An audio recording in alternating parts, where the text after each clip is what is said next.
প্রচল কথা নির্গচ্ছতি জগজ্জালাৎ। তখন রাজাদের রাজত্ব, প্রজাদের দণ্ডমূর্তের কর্তা ছিলেন তারাই। তাদের শাসন ছিল, সহানুভূতি ছিল, ছিল মানুষের অন্তরাত্মার প্রতি অগাধ শ্রদ্ধা। ভারতের সেই সুরক্ষিত সাংস্কৃতিক সম্পদ তার প্রাকৃতিক সম্পদের চেয়েও মহত্তর ছিল। মানুষ মানুষের ভালো মন্দ নিয়ে ভাবনা চিন্তা করত।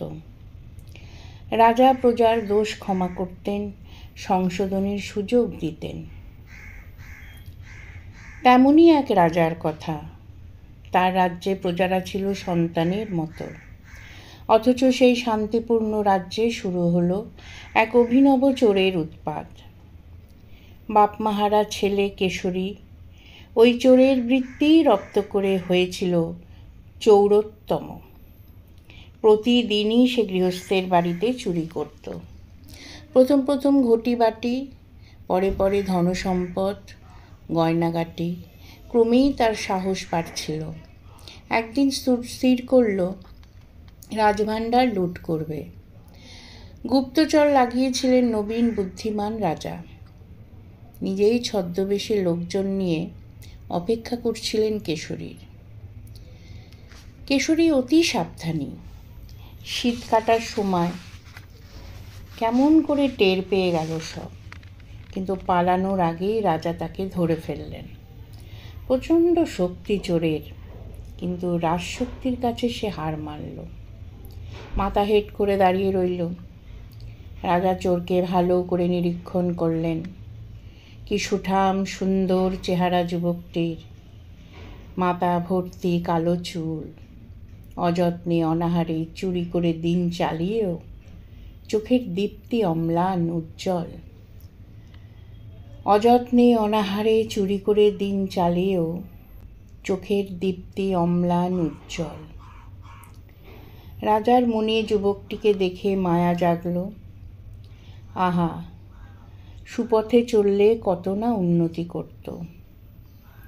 বললেন, কেশরী, তুমি ঘরে ঘরে চুরি করে গৃহস্থের আতঙ্ক হয়েছ। আবার রাজভাণ্ডারের দিকেও তোমার নজর। তোমার স্পর্ধা তো দিন দিন বেড়ে চলেছে। তোমায় শুলে চড়ানোই ভালো ছিল। তবে এইবার তোমার অপরাধের জন্য তোমায় আমার রাজ্য থেকে নির্বাসন দিলাম। দ্বিতীয়বার যদি ধরা পড়ো, তোমার শুলে চড়া কেউ রুখতে পারবে না। কেশরী তাকালো রাজার দিকে, যেন ফাঁদে পড়া বাঘের দৃষ্টি। তারপর ধীর পায়ে চলে গেল। রাজ্যের সীমা ছাড়িয়ে গভীর অরণ্যে প্রবেশ করল। খাওয়া দাওয়া নেই, ভাবছে কি করি।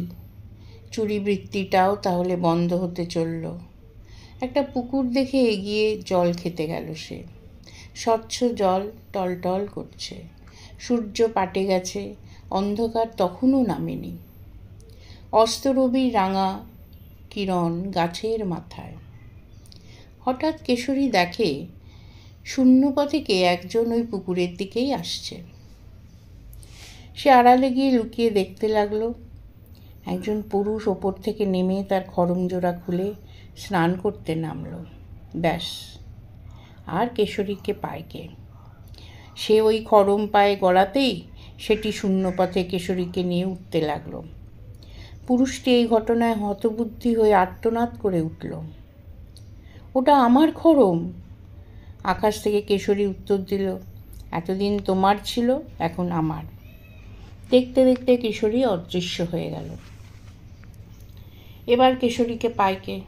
সে রাতের অন্ধকারে আকাশপথে নেমে ধনীদের বাড়ি থেকে সিন্দুক ভেঙে সোনা দানা মোহর সংগ্রহ করতে লাগলো। বেশ কিছু জমিয়েও ফেলল। কিন্তু অসুবিধা হলো খাওয়া নিয়ে। খাবার জোগাড় করতে গেলে মাটিতে নামতে হবে এবং ধরাও পড়ে যাবে। একদিন দৈবক্রমেই সে বনের মধ্যে একটি মন্দির দেখতে পেল। ঢুকে দেখলো মায়ের কোষ্ঠী পাথরের অপরূপ মূর্তি। সে আড়ালে বসে রইল। একটু পরে এক গরিব মানুষ ছিন্ন বস্ত্রে ঢুকে দেবীর কাছে ধনসম্পদ প্রার্থনা করে চলে গেল। সে কিছু ফলমূল এনেছিল দেবীকে নিবেদন করতে।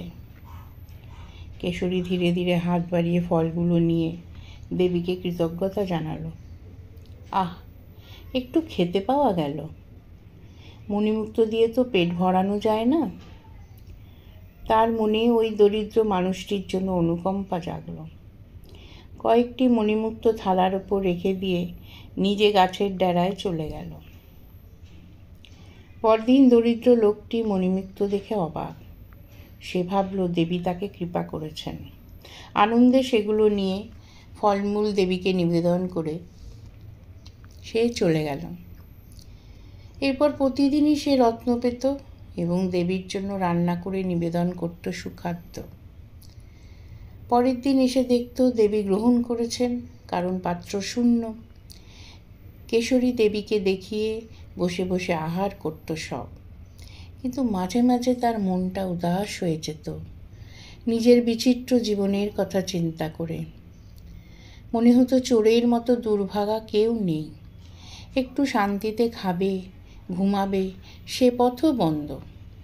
এদিকে রত্ন কমে এলেই সে আগের মতো রাজ্যে ঢুকত এবং চুরি করে আকাশপথে পালাত। ক্রমে চোরের কথা রাজার কানে পৌঁছালো।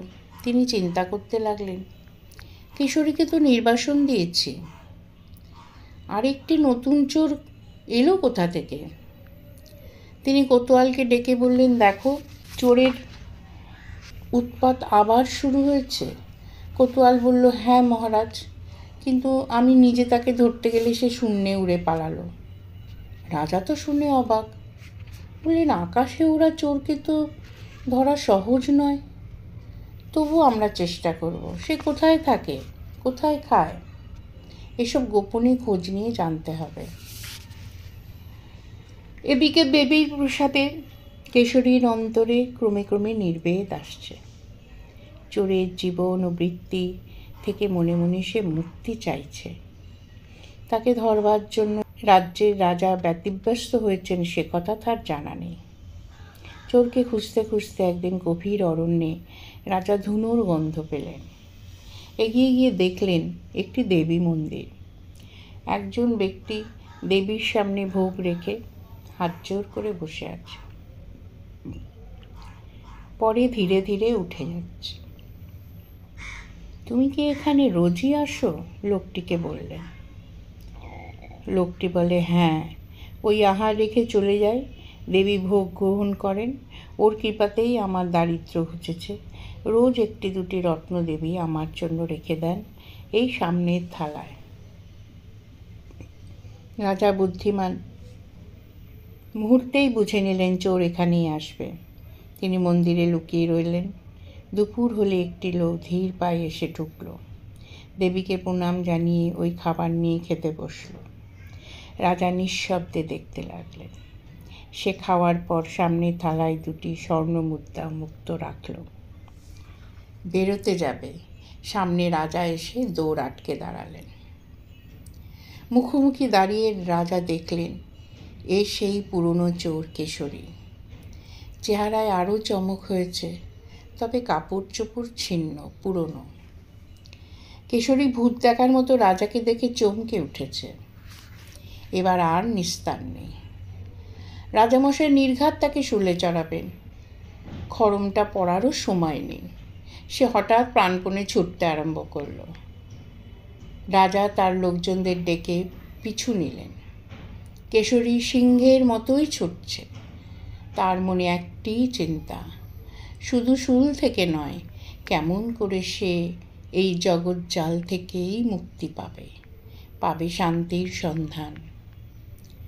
সে জানে রাজার হাতে ধরা পড়লে অবধারিত মৃত্যু। সে যেন বায়ুবেগে দৌড়চ্ছে। মনে হচ্ছে তার এই গতি শুধু চলার বেগ নয়, তার মনও সঙ্গে সঙ্গে ছুটছে ভঙ্গুর এই সংসার থেকে অমৃতের লক্ষ্যে। কোথায় পাবো আশ্রয় যেখানে স্খলন নেই, পতন নেই, আছে শুধু প্রশান্তি?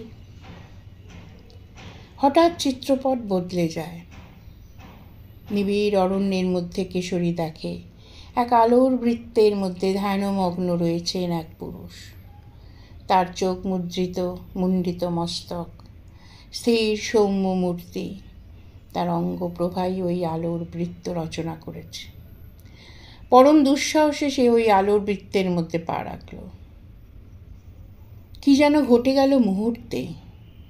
মনে হলো কেশরীর তার আপাদমস্তক শুধু নয়, জন্ম জন্মান্তর আলোক স্নাত হয়ে গেল।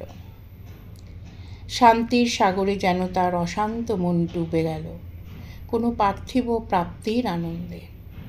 সে এগিয়ে গেল ওই সমাহিত মূর্তির সান্নিধ্যে।